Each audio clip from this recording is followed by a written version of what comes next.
Hey guys, it's Rachel from Hope Corner Farm, and by day I'm a home ec teacher who teaches hundreds of students how to crochet. And today I'm going to teach you how to crochet the blossom stitch, an easy 2-row repeat crochet stitch. If you're ready to learn, let's grab a hook and some yarn and we'll get crocheting.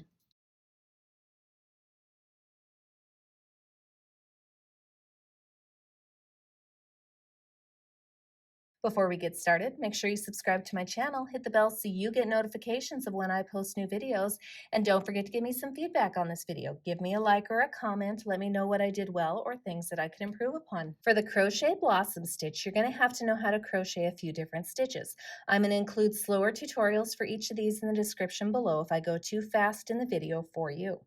So you're going to have to know how to chain, you're going to have to know how to single crochet, and you're going to have to know how to double crochet.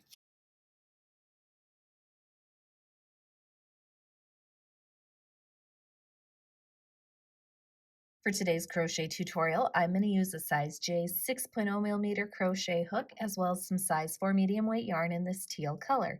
Use whatever works best for you. You may also need a pair of scissors and a yarn needle at the end of your project. Today's crochet tutorial is written using US crochet terms.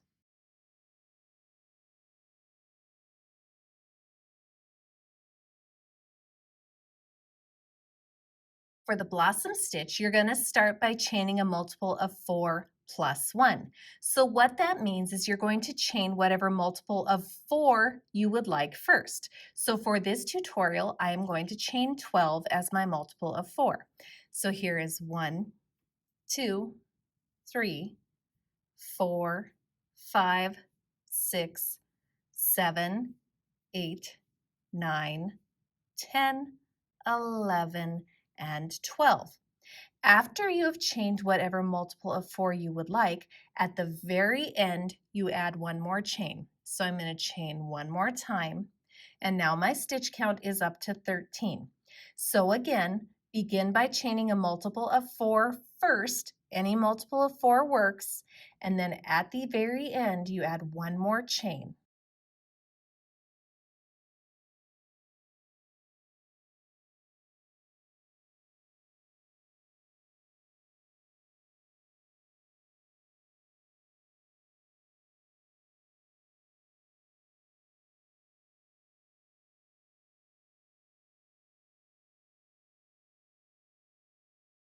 For row 1, we're going to start by working into the 3rd chain from the crochet hook. I personally am going to work into the back bump of the chain because I like how it looks, but you can work into the chain however you normally do. There is no right or wrong way for this crochet stitch. Into that 3rd chain from the crochet hook, you're going to place a double crochet stitch. So we're going to yarn over, insert into the chain, yarn over, pull through the chain, yarn over, pull through 2 loops, yarn over, pull through 2 loops to complete a double crochet stitch. You are then going to chain 1, and you're going to place one more double crochet stitch in that exact same chain space. So I'm going to go right back in here and place a double crochet stitch. So again, into the 3rd chain from the crochet hook, you're going to double crochet, chain 1, and double crochet all into that chain space. Now we're going to skip one chain, and into the next chain we're going to work a single crochet stitch. So without yarning over, we're going to insert our crochet hook, yarn over, pull through. Now you have 2 loops on your hook, yarn over, pull through both loops. So again, we started off by working into the 3rd chain from the crochet hook. Into that 3rd chain we placed a double crochet, chain 1, double crochet. Then we skipped one chain, and then we single crocheted into the next. Now we're going to get into the repeat for our row. And the repeat for our row is worked across 4 chains. So what we're going to do for our repeat is we're going to skip the 1st chain, into the 2nd of the 4 chains after skipping the 1st one. So into that 2nd one we're going to place a double crochet. We're going to chain 1, and then we're going to put one more double crochet stitch. Then we're going to skip another chain, and into the very last of the 4 chains for the repeat, we're going to place a single crochet stitch. Now this repeat should take you all the way to the end of the row. So again, I have one more repeat left to go. There are 4 chains, so I've done that right. So I'm going to skip one chain. Into the next, I'm going to place a double crochet. chain one, and another double crochet. I'm going to skip a chain, and into the very last chain of our row, we're going to place a single crochet stitch. And that completes row one. Now, do not panic at this point if your work is kind of rainbowing. As you add more rows, this is going to straighten out. That bottom edge is actually not super tight. It just likes to curl a bit at first. So do not panic. It's going to straighten out as we add more rows.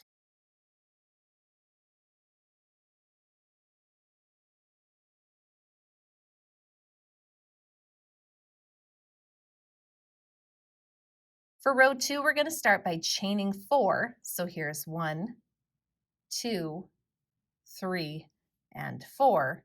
And then we're going to turn our work. We're going to skip all the way over here to this first chain 1 gap from the previous row and into that chain 1 gap from the previous row. So right here, we're going to work a single crochet stitch. Now I'm going to chain 1. I'm going to skip and then into the single crochet from the previous row, so right down here. So you're going to skip 1 stitch and into the single crochet from the previous row, you're going to work a double crochet. So yarn over, insert, yarn over, pull through, yarn over, pull through 2, yarn over, pull through 2 to complete that double crochet stitch. Now we're going to work our repeat for the row. So the repeat for our row is as follows. We're going to chain 1, into the chain 1 gap from the previous row, you work a single crochet stitch, then you chain 1, and then into the single crochet from the previous row, you're going to work a double crochet stitch. You're going to do that until you have 1 chain 1 gap remaining. When you have 1 chain 1 gap remaining, you're going to chain 1 and single crochet into that chain 1 gap, then you're going to chain 1 and then into the top of this very first double crochet from the previous row, so into this space right above my thumb, we're going to work a double crochet stitch. So right here is where we're going to work that double crochet stitch. And that completes row 2.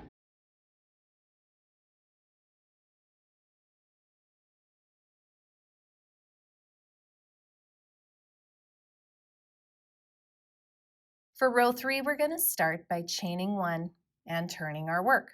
After chaining 1 and turning, we're going to skip the first stitch, and then we're going to get into the repeat for our row. And the repeat for our row is as follows. Into the single crochet from the previous row, so we skipped this, so now here we are into that single crochet that was worked into the chain 1 gap from the previous row.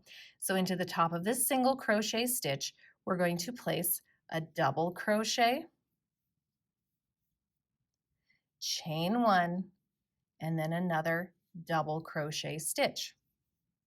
Then we're going to come over and into the top of the double crochet from the previous row, so right here, we're going to work a single crochet stitch.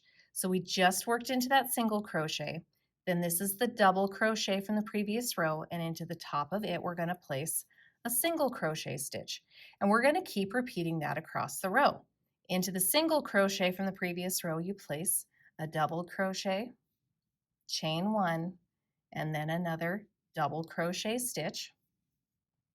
And then into the top of the double crochet from the previous row, you're going to work a single crochet stitch. You're going to repeat that until you have 1 single crochet and those turning chains from the previous row remaining. Into the top of the last single crochet stitch, you're going to place a double crochet, chain 1, and then another double crochet stitch. Into the second chain of that chain 4, so not this one, but this one, right into this chain. So 1 and 2, into that second chain, we're going to work a single crochet stitch. And that completes row 3.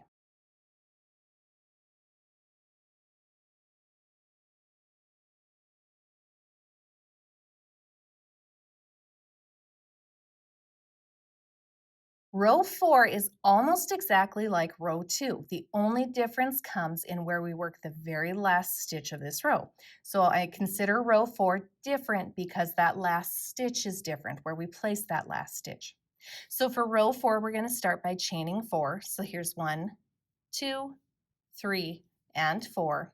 and then we're going to turn our work. Into the chain 1 turning gap from the previous row, we're going to work a single crochet stitch, and then we're going to chain 1. Then we come over here to the single crochet from the previous row, and into the top of that single crochet from the previous row, we're going to work a double crochet stitch.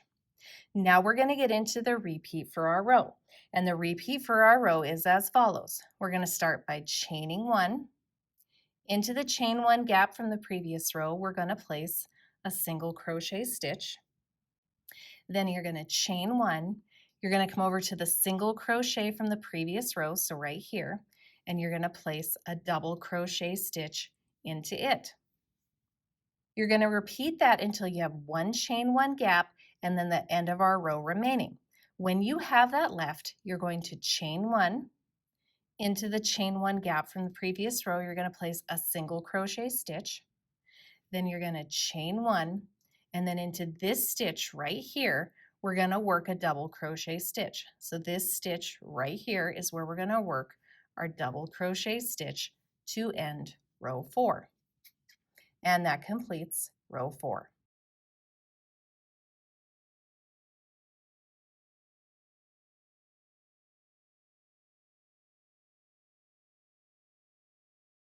For the remainder of your project using the blossom stitch, you're going to simply keep alternating row 3 with row 4. This is now a 2-row repeat crochet stitch.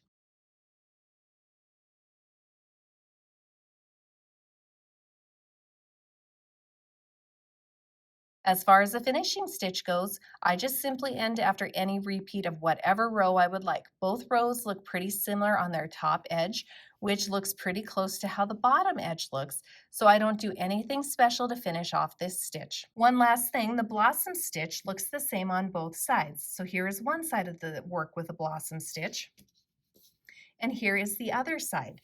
So this is a great crochet stitch to choose if you want your crochet projects to look the same on both sides. This is also a more loose and open crochet stitch, so it's a great one for a lighter blanket or scarves or anything that you could decide you want to use it for. And that's how to crochet the blossom stitch. I hope you guys found this tutorial helpful. Don't forget to subscribe to my channel, hit the bell so you get notifications of when I post new videos. And if you're looking for a stitch with a similar feel, you could check out my double crochet V-stitch right here. And I hope you have a wonderful day.